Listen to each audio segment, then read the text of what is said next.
y a le Bro James fan qui est là. Voilà, on n'a pas perdu beaucoup de personnes, parce que c'est vrai qu'en coupant le stream, des fois, voilà. Mais finalement, tranquille, on est une bonne vingtaine. Eleven, c'est bon. On va commencer et bah, sans plus attendre, on va refaire un petit retour sur la saison dernière pour les Kings, avec bien sûr les magnifiques visuels réalisés par By the Numbers FR, qu'on remercie toujours plus. 30 victoires, 52 défaites, 12e à l'ouest.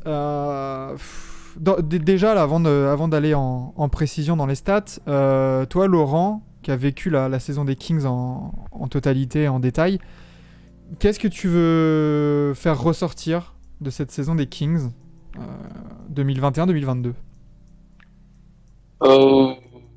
Plusieurs choses. L'épisode de Walton, déjà. Duke Walton, pour être plus précis. Mais principalement, évidemment, le trade de Tyrese Haliburton qui a surpris toute la fanbase, voire toute la NBA. C'est un trade qui est sorti de nulle part. Parce qu'on avait lu après que même les dirigeants des 28 autres franchises qui n'étaient pas concernés par ce trade étaient très surpris, ne savaient pas que Tyrese Haliburton était disponible pour un trade. Donc voilà, c'était vraiment très très très très surprenant, sachant que c'était le vrai potentiel de cette équipe. Le mec qui aimait la franchise, celui qui était prêt à s'investir, je ne vais pas dire plus que Fox, mais qui avait montré en un an et demi que voilà, il voulait être le nouveau visage de la franchise. Il l'avait dit lui-même, hein, moi je veux être le nouveau Chris Webber des Kings. Donc voilà, se faire trade comme ça contre Buddy Hield, Tristan Thompson, je sais plus trop qui il y avait. Pour récupérer. Non, mais du côté des Kings qui sont partis à Indiana. Ouais. Donc ouais, on récupère Domantas Sabonis, c'est un All-Star, un bon joueur NBA, on va pas se mentir. Récupérer des All-Star au Kings, ça arrive pas tous les jours. Qui a montré de très belles choses, qui a montré une très belle complémentarité avec De'Aaron Fox. Parce que tu vois la comparaison des stats de Fox sur la première partie de saison et la deuxième avec Sabonis. Tu vois bien avec Domantas, son intelligence de jeu et ce qu'il peut apporter en off-ball, on a retrouvé De'Aaron Fox, qui avait eu un début de saison un peu compliqué. Après, est-ce que Tyrese Haliburton ne prenait pas trop de place vis-à-vis de De'Aaron Fox? C'est une question qui peut se poser. Parce que le visage et le futur, c'est quand même De'Aaron Fox. Même si j'aurais aimé pour le futur avoir un backcourt Fox Haliburton. Je pense qu'Haliburton aurait pu jouer poste 2. Mais bon, Monte McNair a décidé de prendre un virage à 180 degrés. On peut pas, comment dire, on peut pas. Je me souviens de votre surprise, justement, je crois. Je me souviens le soir du trade, vous aviez fait un space. Déjà, il y avait des spaces de partout, parce que c'est comme tu as dit, c'était assez inattendu. Et ouais, moi, je me souviens de votre réaction. C'était vraiment, mais c'est quoi le projet? C'est quoi le projet Kings? Alors, moi, j'étais dans une situation un peu compliquée, parce que j'avais ma fille à l'hôpital. Et je vois la notif Twitter. Et moi, parce que vous savez, il y a toujours des comptes fake du Vosges ou de Shams qui fait un peu n'importe comment. Je me suis dit, non, c'est forcément une blague. Puis après, je retourne sur Twitter et je vois que c'est vraiment officiel. Et ouais, il y a eu un space qui s'est improvisé rapidement. J'y suis passé brièvement. Mais pour l'anecdote, on aime bien le dire parce que c'est quand même complètement fou et que les gens aiment surfer sur notre malheur. On avait plus de monde sur notre space, nous, pour ce trade de Tyrese Haliburton, que la NBA officielle faisait un space en parallèle, en même temps, pour annoncer leur partenariat avec DJ Khaled pour l'All-Star Game. Non, Donc, mais c'était n'importe quoi. Je crois qu'on était 1300 ou 1400 sur un space, on était complètement dépassés nous-mêmes. Tant c'était incompréhensible, tant c'était inattendu. Donc, forcément, ouais, le gros point, c'est ce virage à 180 degrés pour attirer un All-Star, sachant que Sabonis était quand même un peu dans les tuyaux. C'est un nom qui ressortait pour un potentiel trade. C'est surtout, pour le Harrison départ Barnes, de... en fait. c'est surtout le départ d'Haliburton qui a fait. Encore, c'est pas l'arrivée de Sabonis. Voilà, comme tu as dit, il y avait certains bruits. Mais c'est plus le départ de la pépite que tu avais drafté en plus l'année dernière. Enfin, c'était tout frais, quoi. Ouais, c'est ça. Après, bon, je pense que si nous voulions avoir un joueur de ce calibre, il, comment dire, c'est un peu compliqué quand t'es les Kings que, bah, en gros, il y a quasiment personne qui veut venir chez toi, hein, on va pas se mentir. Donc, si tu veux un joueur, bah, t'es obligé de lâcher gros. C'est comme à la vraie engine. Si on veut un joueur potable, on est obligé de surpayer. Donc, on s'est retrouvé dans cette situation. Monte McNair, il a peut-être fait ça de manière un peu dégueulasse, hein, vis-à-vis d'Haliburton. Un peu comme Vlade Divac avait fait ça avec Demarcus Cousins un jour de All-Star Game où il l'a trade un peu salement, entre guillemets.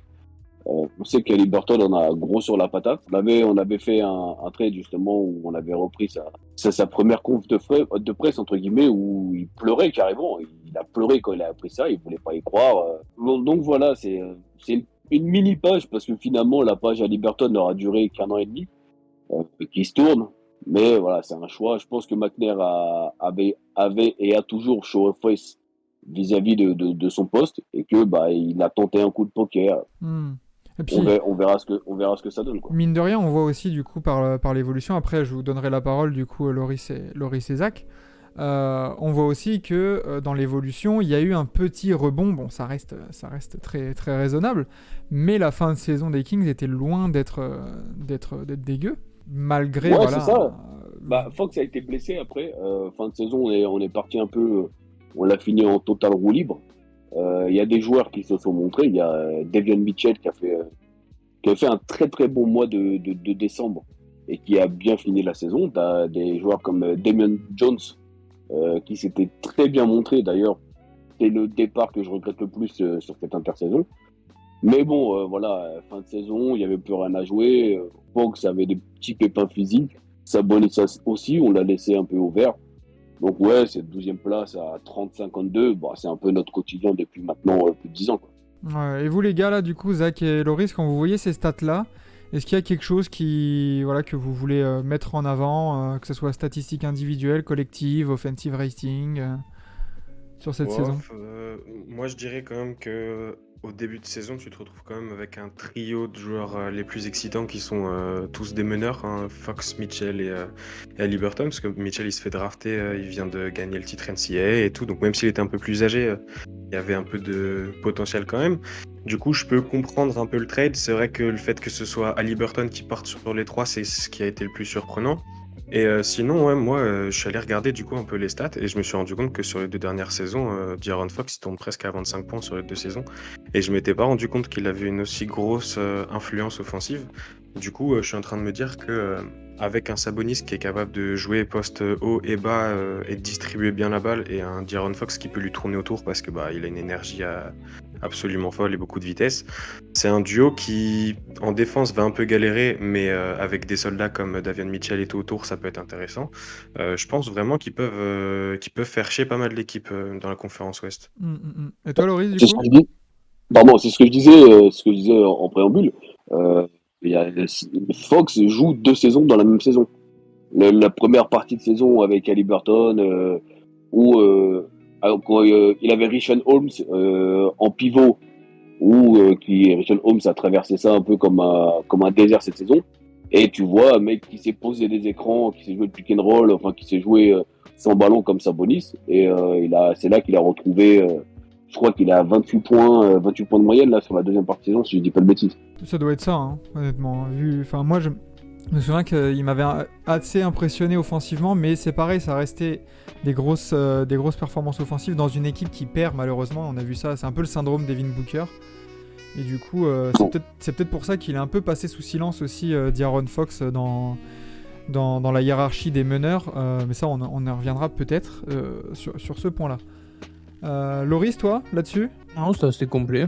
Pas grand-chose à rajouter. Après, Ouais. Je tiens quand même... Vas-y. Oui.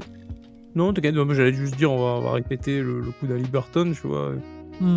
Actuel, moi j'explique. Enfin, je crois que je suis parti cash dans le space quand ça s'est passé aussi. Parce que je pensais qu'il y aurait un peu plus d'explications que Laurent et la Kicks Nation auraient un peu d'explications, tu vois. Mais quand j'ai capté que même eux n'en avaient pas, c'est là où je me suis dit, fuck, Ouais. on est dans le métaverse, tu vois. Donc, Bah, du coup, surtout je me que son suis dernier dit- match, le dernier match qu'il fait, sous le maillot des Kings, c'est le match où il fait 17 passes d'ess, Oui, c'est vrai, où putain, ouais, t'as raison. il pète un record, je crois, ou enfin il égale un record de Rajon Rondo, si je dis pas de bêtises. Enfin, il a fait un truc de salopard. Et le jour d'après, il se fait dégager, quoi. Ouais, c'est ça. C'est ça, moi, qui me le fait. Malheureusement, tu vois, c'est un peu ça que j'ai le plus retenu de la saison dernière des Kings. D'Aaron Fox, je rejoins ce qu'a dit Zach. On n'en parle pas parce qu'il y a ce entre guillemets syndrome Devin Booker. Il est extraordinaire, c'est un super joueur, c'est un super athlète. Et malheureusement, il passe complètement sous les radars parce que les résultats, la hype et les perfs sont pas au rendez-vous, malheureusement, tu vois. Mm. Et c'est un peu dommage. Voilà, après. Comme l'a dit Laurent, tu récupères Sabonis, c'est un All-Star, c'est un super move. Après, est-ce que ça valait le coup de faire ça pour Haliburton? Ça, il n'y a que l'avenir qui pourra nous le dire. Sur le coup, je trouvais que c'est un peu dur pour Haliburton et même, je voyais pas trop l'intérêt du move. Je pensais vraiment que s'il y en a un qui devait sauter, je me suis dit, bon, ils font une totale reconstruction, on peut dire Aaron Fox, mais on va chercher un gros package, tu vois. On va essayer de récupérer beaucoup de trucs avec des joueurs intéressants, des choix de draft ou potentiellement un gros joueur, tu vois. Je pensais plus à ça. Donc voilà, après pour le reste sur la saison, pas grand chose de plus à rajouter. Vous avez été très bons les gars. Et on remercie d'ailleurs depuis ce midi toutes les personnes qui viennent Ah oui, follow merci la beaucoup. chaîne, qui rejoignent et tout ça. On vous fait plein de bisous. Il est temps du coup de se pencher sur le roster, sur l'intersaison, du coup.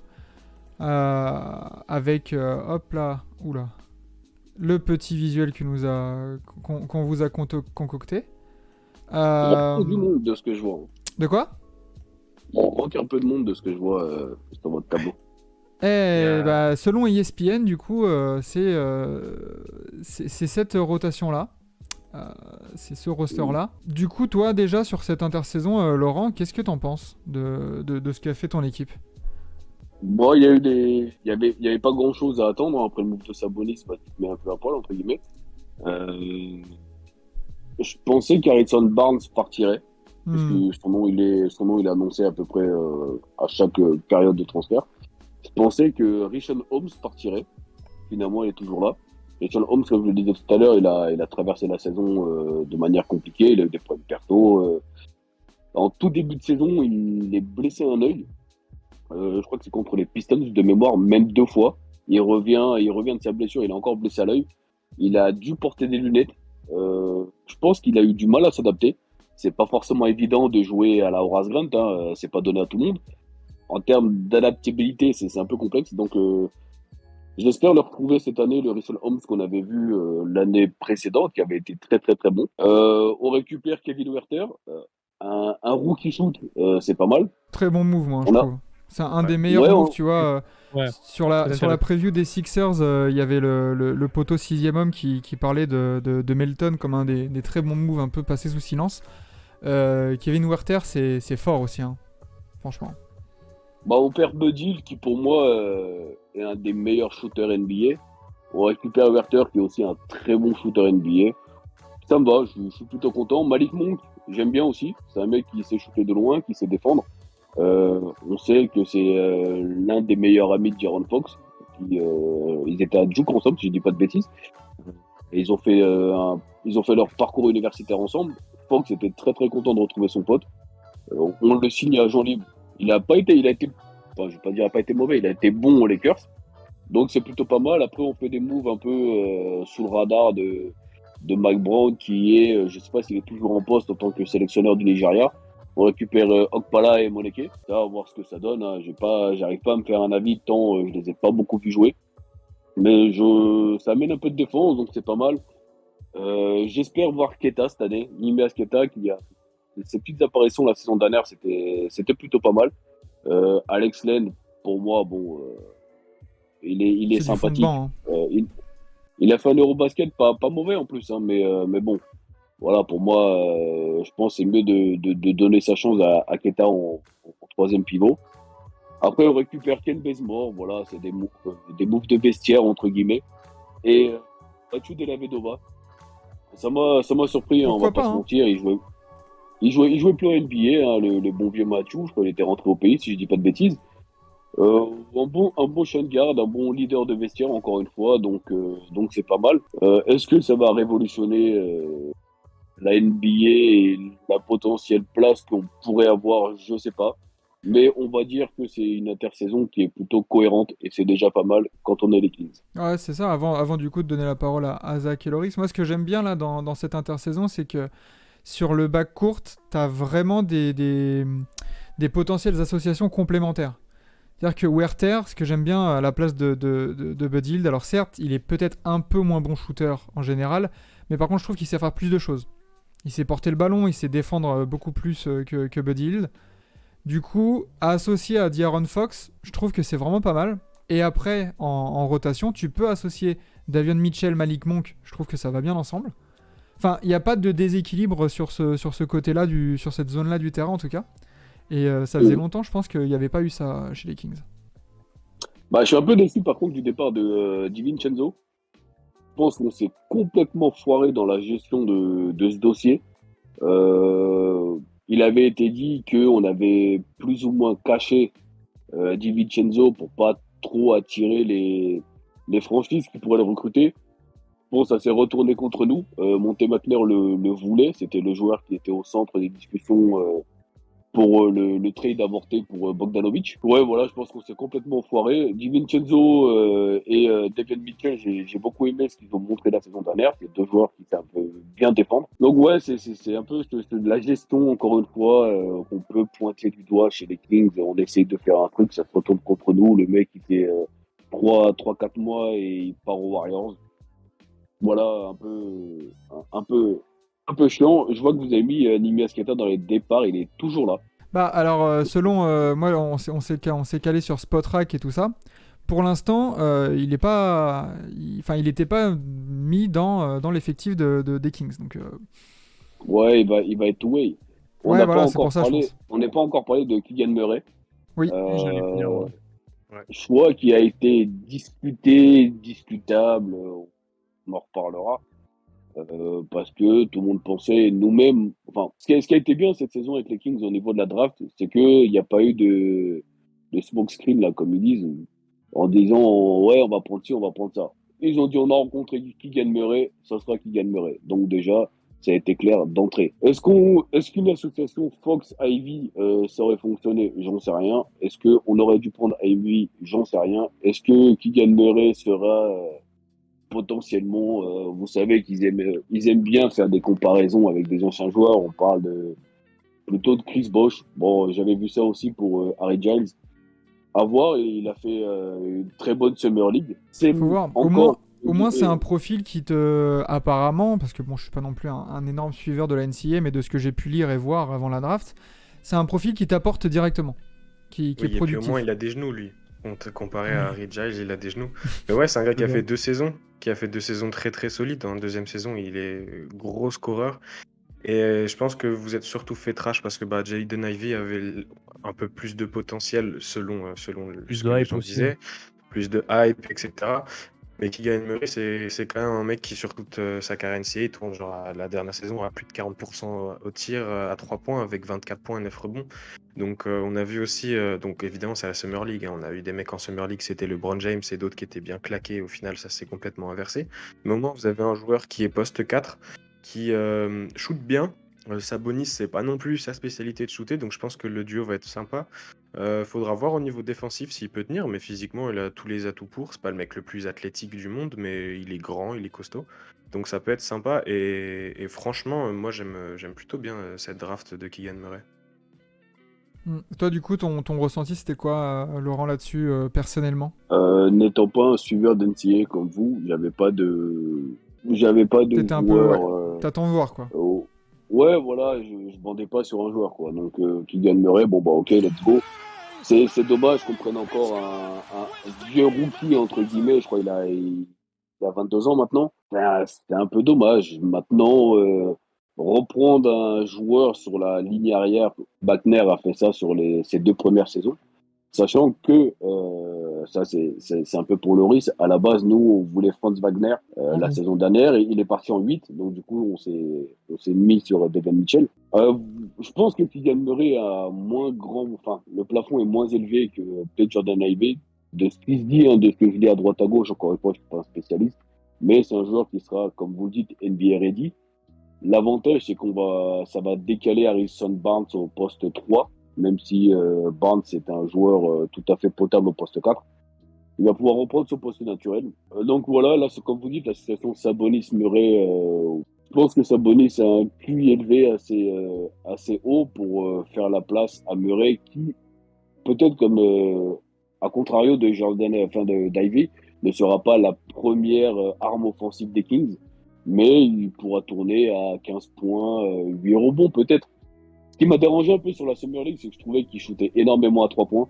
On n'en aura peut-être pas besoin. C'est pas le point le plus important chez nous. C'est de la saison prochaine. Donc j'ai bien aimé ce qu'il a montré. Maintenant, wait and see, quoi.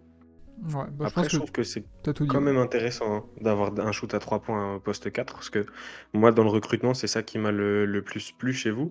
Déjà, Ivy, peut-être qu'il a plus de potentiel, mais rajouter un meneur d'1m90 dans une équipe qui vient de virer un autre meneur, justement, pour faire vivre De'Aaron Fox, en sachant que tu as aussi Davion Mitchell derrière. Moi, je trouve que recruter au poste de meneur, encore une fois, c'était juste revenir en arrière. Et je pense que personnellement, Tyrese Haliburton avait un meilleur fit avec De'Aaron Fox que Jaden Ivey avec De'Aaron Fox. Donc je trouve que le recrutement il est bon.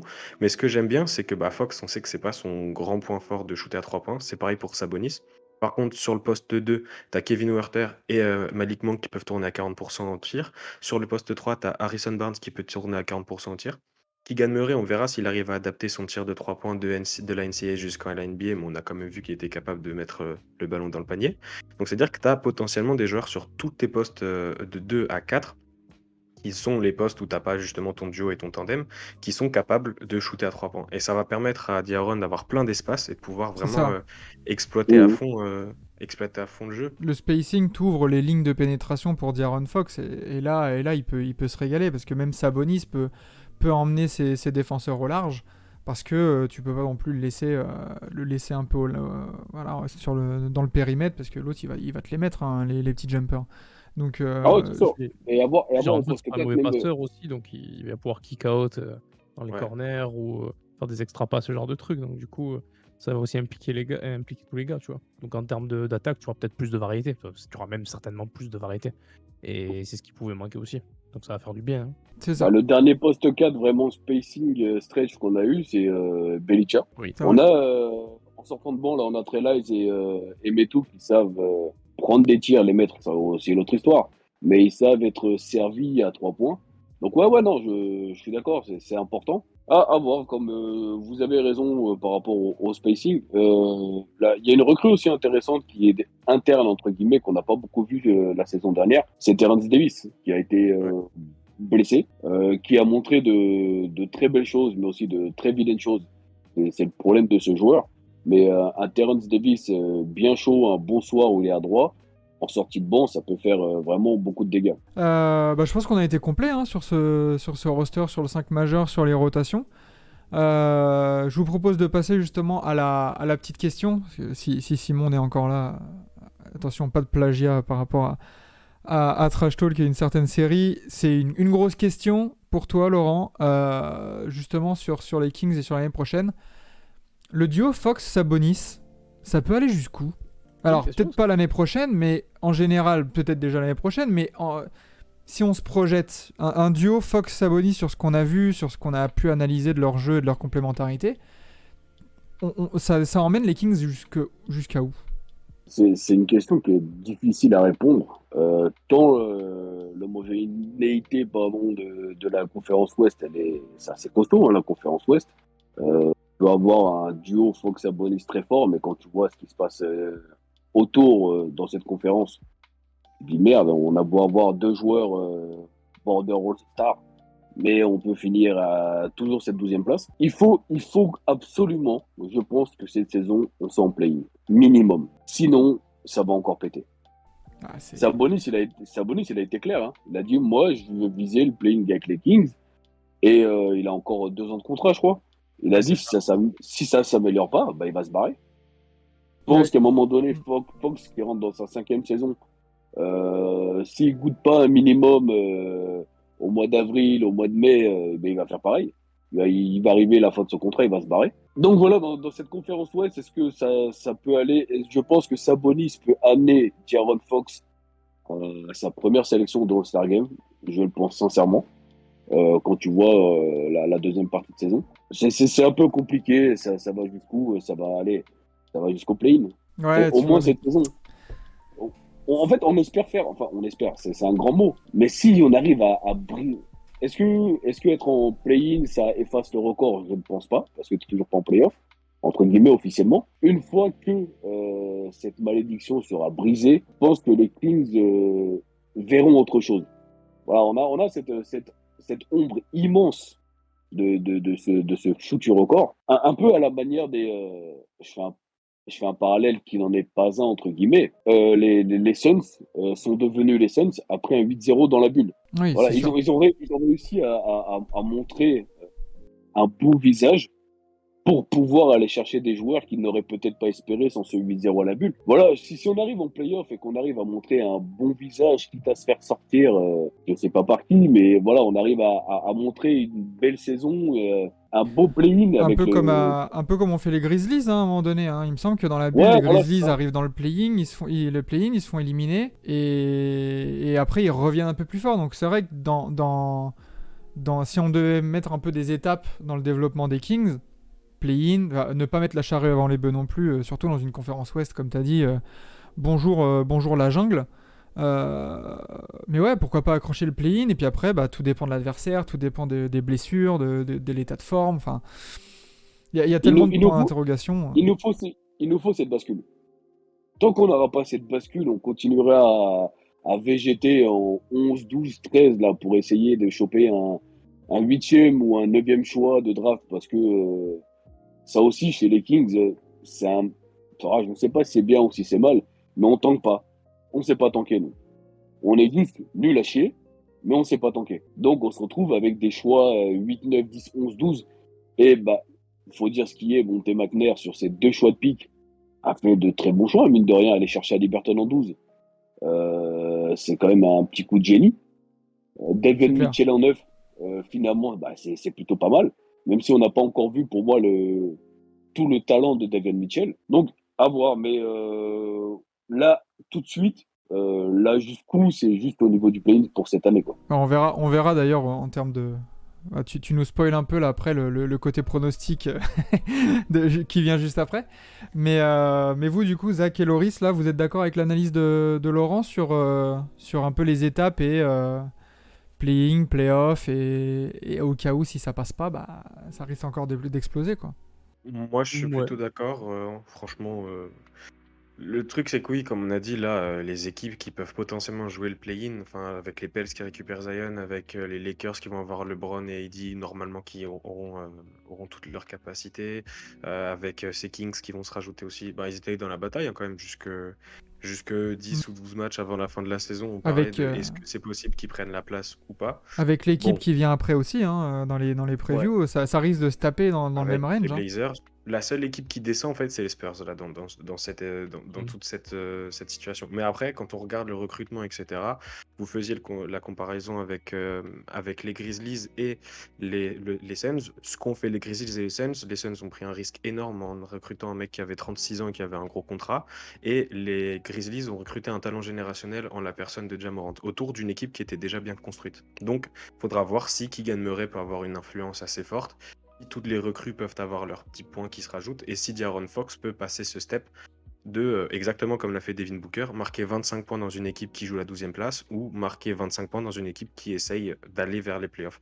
Une fois que ça se sera fait, on pourra voir comment ça se passe. Mais je suis d'accord avec le fait que là, tu as 2 ans de contrat avec Sabonis et Fox. Fox en a encore 2 derrière, mais en tout cas, tu as 2 ans avec ce duo-là.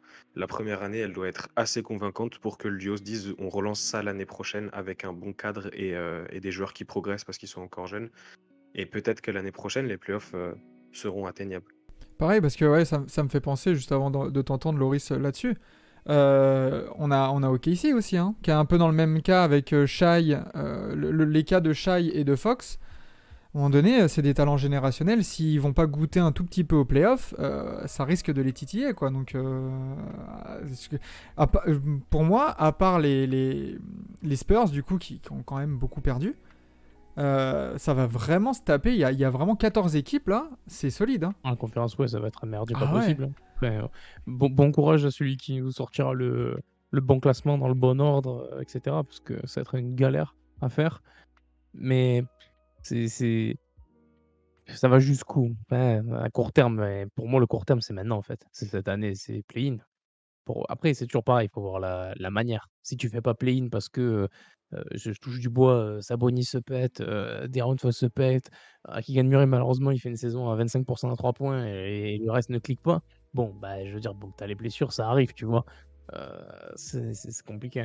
Non, c'est clair. On va dire, Bah, bon, bah, c'est la faute, tu pas de chance. Donc, mais admettons que tout le monde, soit à 100% et cetera. Après, c'est sûr, ça aussi, c'est pareil. Même si tu arrives pas à faire le play-in, mais si tu t'es battu, que tu as bien joué, que ça s'est joué à un match ou deux, à la fois, tu pas de chance, tu t'es pris un buzzer beater de merde sur un match au mois de novembre, tu vois, et qu'au final, ça pèse dans la balance, tu vois. Tu te dis, bon, ouais, putain, on était pas loin quand même. Allez, vas-y, on peut relancer, on peut le tenter, tu vois. Mais pour moi, c'est maintenant, en fait. Je dirais même pas l'année d'après. Pour moi, c'est maintenant, tu vois, qu'ils doivent le jouer, qui au moins soit à la bataille. Play-in, putain, ça va être dur quand même, hein, quand tu vois les équipes Ouais. qu'il y a. Ça va être très très compliqué, je pense, quand même. Mais faut vraiment qu'ils le jouent à fond. Pour moi, il faut qu'ils s'envoient à fond jouer le play-in Si maintenant. on arrive. Et... Ah, vas-y, Loris, pardon, excuse-moi. Je pensais que tu Non, fini. bah après, moi, je vais dire. Et après, si jamais tu n'y arrives pas, bon, bah t'as encore. Quoi, il a encore une année de contrat, c'est ça, Sabonis derrière? Ouais. c'est Bah, ça. c'est pareil. Est-ce que tu vas reprendre le risque de refaire encore une année, te rendre compte qu'au niveau de décembre, janvier de la saison prochaine, enfin saison d'après du coup, bah non, on n'y arrivera toujours pas, et tu vas, j'espère pas, brader ou trade Sabonis dans un deal un peu merdique où tu vas pas récupérer grand-chose, tu vois. C'est ça un peu le risque, tu vois. Ouais, Enfin, après, c'est ce que dit aussi Simon dans le chat. Il nous disait on va faire un super début de saison, genre sensation de l'Ouest jusqu'à mi-décembre, à un jeu super sexy et après on verra. C'est un peu la deadline ça aussi hein, dans ce cas. c'est le premier step. Pour moi, il faut que tu arrives 2023. Ouais. Déjà, si t'as un bilan à l'équilibre, pour moi, déjà, c'est très bien, tu vois. Ah, puis c'est là Très, très bien. en décembre où tu vas peut-être te dire. Bah, imagine aussi en décembre ça se passe vraiment mal, c'est là aussi où tu vas peut-être voir certains gros moves ou certains moves risqués quoi, pour dire allez chut, c'est bon, toi ça marche pas, en fait Sabonis tu vois que ça fonctionne pas, ou alors il y a eu une grosse engueulade avec De'Aaron Fox, enfin on sait pas, et je pense que ouais, décembre janvier là mi-saison c'est là où on aura vraiment le juge de paix, et Mais est-ce que alors, suivre. comme l'a dit Laurent il me semble, est-ce qu'on a un phénomène à la Suns 2020 en mode waouh, ok. Comme les Suns dans la bulle, il y a un vrai step-up et tout, c'est sexy. Et on peut compter là-dessus. Ou alors est-ce que bah, ça reste les Kings et ouais, tu redescends après en mode on peut accrocher le play-in, mais pour faire quoi? Pour se faire défoncer par, je sais pas, par les Ça, tu t'en Clippers fous. parce que Moi, je Kawhi pense ne que sera je jamais pense que tu revenu, t'en tu fous vois. de ça. Mais ça, je pense que tu t'en fous de te faire défoncer, tu vois. Genre, bon, on en a parlé avec Cleveland, c'est pas tout à fait le même contexte. Bon, ils étaient top 4. Après, ils ont droppé et ils ont réussi. Ils ont perdu après en play-in, ils ont perdu leurs deux matchs. Mais en vrai, même si, c'est quoi, c'est 7, 8, 9, 10 du coup en play-in, même s'ils finissent 10e, les Kings, ric-rac, tu vois, même à une victoire ou deux, ou même égalité, c'est un tiebreaker, tu t'en fous, tu vois. En fait, tu t'en fous, il faut y aller. Et après, même si tu perds les deux, après, c'est sûr, si tu prends des blots sur les deux, bon, ou sur un, ça fait un peu chier, c'est sûr. Mais si tu perds, bah, pareil, de 5 points, ou même comme les Cavs, ils ont perdu de même pas 10 points, je crois, lors de rencontres, si je dis pas de conneries, de ce que je me souviens de la preview, bah, c'est ouais, tu diras, bah, au moins, on y est allé, quoi, tu vois. Ouais, c'est ça. Et là, c'est là où tu vois, et tu peux analyser qu'est-ce qui te manque. Alors Il du te coup, je manque, réagis à la question de Rod, à partir de quelle place ça serait une saison réussie. On verra ça tout à l'heure dans le petit prono. On passe vite fait à la catégorie, à la rubrique un peu combini. Laurent, je sais pas si tu as vu les previews précédentes, mais on a préparé 5 questions, un peu à la combini, un peu à ce qu'on peut voir sur Internet, et toi tu me réponds en un ou deux mots. Oui, non, tu vas voir. C'est des réponses vraiment très, très courtes concernant justement la future saison des Kings. Est-ce que t'es chaud? Allez, balance. Alors, et du coup, bah, Loris et Zach, De'Aaron Fox, trop vite. n'hésitez pas aussi à répondre juste après. Est-ce que l'équipe des Kings cette année, c'est la plus équilibrée depuis 10 ans? Hum, J'essaie de me rappeler les équipes d'il y a 10 ans, moi. Ouais, moi aussi. il y a 10 ans, c'était déjà pas fabuleux. Hein, donc, si tu vas il y a 10 ans, ouais. Une des, ouais. Ouais, Une des. une D. Une des plus homogènes, je pense. Ok. Les gars? Une pense D que me la semble une bonne deuxième- réponse, oui. C'est la deuxième plus équilibrée, je pense. Pas la plus Une- talentueuse, mais une des plus équilibrées. Ok. Ouais, ça me semble pas mal. Un garçon dont on a parlé vite fait au début, là, lors du passage sur le roster. Est-ce que Davion Mitchell sera All Defensive dès cette année? Non, je pense pas. Non. Non. Pas assez de temps de jeu. Bah, Ok. c'est ce que j'allais dire. Puis il préfère les assist merchant, là, tu sais, les CP3 qui tournent à deux interceptions et demie plutôt que des mecs qui savent vraiment défendre. Donc, Ouf. Puis, ça... s'il n'est pas starter, c'est un peu compliqué, Ouais, à moins qu'il c'est soit deuxième ou troisième équipe défensive. quoi. Un peu. C'est pas Matisse Tybel qui était remplaçant aussi et qui a su se créer un chemin vers une All Et il Defensive? a joué pas mal titulaire quand même. Il a joué Ça. une grosse partie de la saison titulaire. Je crois qu'il jouait un peu de poste 2 ou 3. Il faisait de Ah, la il y avait des récupération blessures, un les peu. Covid. Ouais, et c'est tout. vrai. Les Covid, ouais, il avait beaucoup joué avec les Covid. Ouais. Davion Ouais, la Mitchell. saison, Covid, il a joué de fou. Ouais. Mais ouais, en fait, la saison dernière, du coup, il n'était pas titulaire et il a chopé une All Defensive. Et cette saison, il a été titulaire la plupart du temps et il l'a chopé. Mais après, Tybel, le truc, c'est que c'est un mec qui tourne à une interception et demie, un contre, et c'est 100% spécialiste, tu vois. Genre, Hmm. Davion Mitchell, il apporte quand même une dizaine de points, est capable de t'apporter 4-5 passes. Tybel, il sait faire que ça. Il sait faire que défendre. Ouais. Et il fait plein de plays qui sont impressionnantes aussi, tu sais, des contres sur les tirs à 3 points et tout. Donc, je pense que c'est pour ça. Ok. Et puis sur Ah, les Davion lignes de... Ouais, vas-y. Non, vas-y, finis ta phrase, pardon. Ah, et puis c'est vrai que je pense que sur les lignes 1-2, c'est un peu difficile si tu t'es pas titulaire d'être dans les all defensive. Hmm. Ok. Question numéro 3. Laurent, d'ici combien de temps les Kings seront en playoff? Combien d'années? On veut creuser le record, donc ouais, je sais pas. Avant que je sois grand-père, ça pourrait être pas mal. Est-ce qu'on va taper les 20 ans? Possiblement. Franchement, Ah la vache. là de suite, vous dire oui, dans les 2 ans, on sera absolument en playoff. Quand tu vois, à moins qu'on déménage à l'Est, quand tu vois le niveau de la conférence Ouest, même si c'est ce qui est incroyable, puisque tu dis, putain, cette année, on a enfin un roster équilibré, c'est pas mal, machin. Mais tu es obligé de te dire, il faut vraiment que il y ait un alignement des palettes, des palettes, Des palettes. ouais, c'est des formations professionnelles. Il faut qu'il y ait un alignement des planètes. Il faut que, peut-être dans le Texas, il y ait un tremblement de terre ou qu'il se passe des choses incroyables ailleurs pour pouvoir espérer que. On n'est pas à se dire que aujourd'hui notre seul talent nous amènera en playoff. Ouais. Tu vois ce que je veux dire? Oui, on a une équipe qui peut être excitante comme l'équipe que nous avions en 2019-2020 où on finit 9e, un peu loin de la 8e place, mais on a fait un jeu où on était plaisant à voir jouer. Devon Green disait que c'est une des équipes les plus rapides, entre guillemets, qu'il avait jamais vu de l'histoire. Bon, il s'est un peu emballé, mais on proposait quelque chose de fun que les gens aimaient voir. Mais c'est pas ça qui nous amènera en playoff, malheureusement. Et je pense que Simon, il est un peu comme moi. On est des éternels, enfin, les vieux, entre guillemets, de la fanbase des Kings, que ce soit Simon, que ce soit moi, que ce soit Flo de Sac Talking ZFR qui suivons les Kings depuis 20 ans et plus. On est des éternels optimistes. Malheureusement, les Kings nous ramènent souvent à la réalité.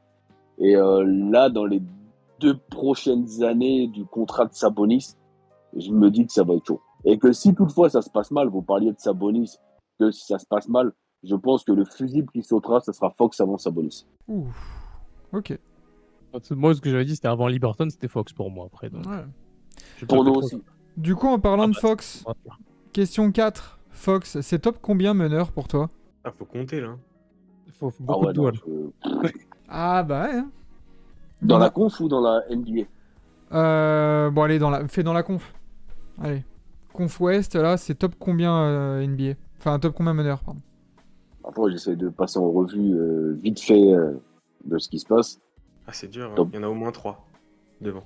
Ouais, au moins, je Top compte 5? plus Westbrook. Non. Ouais, je vais dire, je suis très dur sur Westbrook, donc je vais le mettre derrière Fox. Ouais, top 5, 6, 7, 8. Je pense vraiment que je pense que Sabonis peut l'amener au statut de All-Star qui peut mériter, tout comme un Shai. Ouais, Hmm. ça peut être la saison du step-up pour ces deux mecs là. Clairement. Top 10 en Exactement. étant large, ouais, on nous dit top 10. La Vlad et Rod, Ouais, ils nous disent top 10. Oui, oui, dans la conférence Ouest, oui. Ah oui, quand même. Oui, large. Ok. Et enfin, dernière question, comme d'habitude pour toutes les franchises, pour tous les invités. Ton niveau de confiance pour la saison à venir sur 10, sachant que 10, c'est pas genre on va taper le titre, mais genre selon nos objectifs voilà, et le process, on va dire, des Kings, tu te sens comment? Confiant comment? si je regarde l'effectif et la complémentarité de cet effectif, je me dis je suis à 7. Quand je regarde la globalité de la conférence Ouest, je suis à 2. Bon, ça fait 4. Deux dans le sens où... Connaissant, ouais. connaissant mes Kings, je commence à 7, là on est le 17-18 septembre, et au 24 décembre, je suis à -3. La spéciale Kings. Et c'est dur, hein, c'est dur à dire. Parce que, Ouais. en fait, le problème de cette question, c'est qu'elle est ultra intéressante, mais c'est vrai qu'il y a tellement de critères à mettre en jeu. Il y Moi, a je trop de pense, paramètres. si jamais. Moi, je vais partir du principe que le paramètre, c'est ce que tu as fait l'année dernière, ce que tu peux faire l'année prochaine et ce que tu peux potentiellement faire sur l'avenir. Tu vois, genre, cette évolution par rapport à l'année dernière. Et Hmm. si tu regardes l'évolution par rapport à l'année dernière, je trouve que l'effectif est mieux recadré que McNair a fondé une équipe qui avait un vrai but. Ils ont vraiment voulu mettre des joueurs qui savaient shooter autour. Ils ont eu un choix draft, ils ont récupéré un ancien All-Star et ils ont un futur potentiel All-Star. Toute cette équipe-là, il faut pas oublier qu'à part Harrison Barnes, t'as que des mecs qui ont moins de 26 ans, donc ils peuvent progresser. Donc si tu te bases là-dessus, je suis assez d'accord avec la première idée de Laurent. Je pense que c'est un bon 7, un bon 7,5 voire. Parce que pour moi, c'est peut-être une des équipes qui a le mieux réussi son off-season dans le recrutement. On Ok. a été classé 6e, je crois, par ESPN dans les Ouais. meilleurs, enfin des journalistes ou Bleacher, je sais plus. Et pour rebondir sur ce que tu dis, McNair a créé son effectif. Là, jusqu'à présent, il continuait un peu avec l'effectif qui avait fait Vlade Divac, qui n'avait pas été une grande réussite. Là, aujourd'hui, c'est son effectif et il joue sa tête. Donc là, on avait dit, ouais, c'est son année zéro. L'année dernière, on commençait avec le Walton, machin, tout ça. C'était pas encore lui qui avait mis son coach, tout ça, tout ça. Bref, là, c'est l'équipe de Monte McNair en tant que GM. Donc là, s'il se loupe, Brown va sauter parce que Vivek, il aime bien faire ça.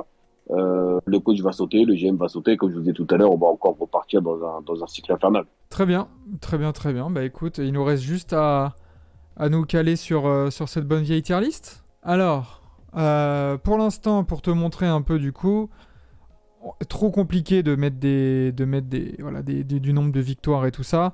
On va classer par case. Pour l'instant, on a du tank, du play-in, du play-off-up, du challenger crédible, pas de candidat au titre. Est-ce que les Kings vont être candidats au titre? Bon, Bien sûr. voilà. Mais je pense qu'on a eu la réponse tout à l'heure. Les Kings, c'est objectif play-in Ouais, on cette sait pas année? tanker en soi, donc on va pas mettre tanking. Non, et puis Et c'est pas l'objectif. non, après on en reparlera. Mais c'est un peu ce qui a été le bazar aussi cette saison, c'est que comme on n'était pas très loin du play-in, quand on arrivait à faire une bonne petite série, l'objectif c'était le play-in. Quand on enchaînait 2-3 défaites, l'objectif c'était le tanking. Euh, L'équipe n'a jamais su sur quel pied danser. Et puis c'est le Donc truc aussi avec le play-in aussi, hein, parce qu'avant le play-in, bah, tu savais que si t'étais 10, 11, si t'étais 11e, être top 8, c'est impossible. Maintenant, si t'es 11e, tu vises le top 10, donc jusqu'à la 12e place, tu peux potentiellement jouer. Mais ouais, les Kings ont toujours galéré à tanker, et encore plus avec le play-in. Mais du coup, je pense quand même que là, l'objectif, ils se disent, bon, bah, essayons de taper cette petite 10e place. On sait jamais, une Ouais. blessure dans une équipe, tout ça. Mais comme tu disais, ça, ce sera pas 100% du ressort de l'effectif et du coach. Ce sera Tu aussi par rapport à peux, ce qui tu, se passe tu dans peux les te autres dire que équipes. tu as quand même un trio Barnes, Fox et Sabonis quand même assez fort et assez complémentaire pour moi.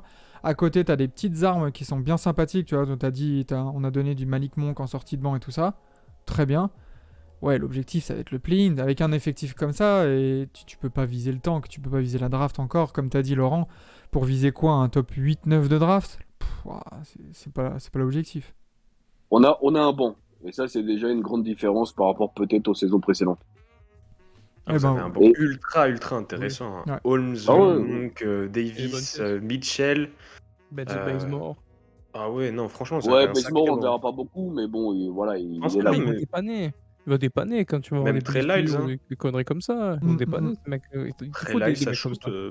Très bon soldat, Trey Lyles, hein. J'ai beaucoup aimé ce qu'il a montré Ouais, ça la shoot saison dernière. bien, ça défend, ça prend des rebonds, ça ouvre pas trop sa gueule, c'est bien. Même s'il s'est fait trade pour Donovan Mitchell à la draft, ça reste un bon petit joueur. Eh bien, Lui, messieurs, ouais, être sur la même ligne que les Knicks, en général, ça nous va aussi, donc bon, oui, c'est on vrai. se suit. Vous allez bien ensemble, honnêtement. Elle est belle.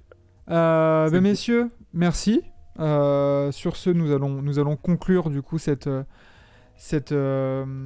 preview des Kings. Bon, on a fait 45 minutes, du coup, faut qu'on récupère le retard que nous a mis dans les pattes ce bon vieux Rivers Windmill. Mais on y arrivera tranquillou. Merci les gars d'avoir été là avec nous. Merci pour l'invite. Voilà, bah écoute, pas de problème. Merci Merci à à toi, toi. d'avoir répondu justement à l'appel et peut-être pour une prochaine fois avec les Kings. Bah ouais, hein, pas de souci. Dans des émissions spéciales qu'on pourra faire sur TBA tout au long de la saison. Donc n'hésite pas au cas où. T'as un bravo de Simon sur le chat, donc voilà ça.